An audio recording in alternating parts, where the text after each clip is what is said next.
Arrêté le 27 février pour offense au chef de l'État et placé sous mandat de dépôt le 1er mars, Amadou Djoudé Diallo va continuer à croupir en prison. La chambre de contrôle de la cour d'appel a mis le dossier en délibéré en confirmant l'ordonnance de sa mise sous mandat de dépôt. Mais ses avocats ne comptent pas baisser les bras. Ce que nous comptons faire à partir de là, c'est quoi?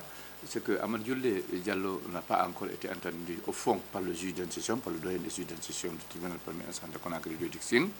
Alors, nous allons nous atteler à cela, à ce qu'il soit entendu sur le fond.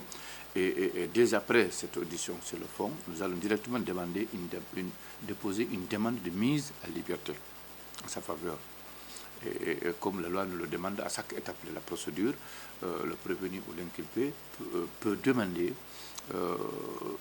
une mise à liberté en sa faveur. Donc c'est ce que nous allons faire les prochains jours. À date, l'historien et journaliste passe sa 13e journée en détention. Un acte que condamne son avocat, Maître Alseni Aïssata. Oui, ce que je peux ajouter, c'est que je regrette les circonstances, les conditions dans lesquelles il a été kidnappé, parce qu'il n'a jamais été interpellé dans les règles de l'art. Il a été kidnappé, alors que c'est un citoyen guinéen. On pouvait lui adresser une convocation, une première, une deuxième, comme la loi le recommande. C'est quand il n'obtempère pas, il ne se présente pas, que c'est en ce moment que le procureur serait amené à ordonner sa comparution forcée.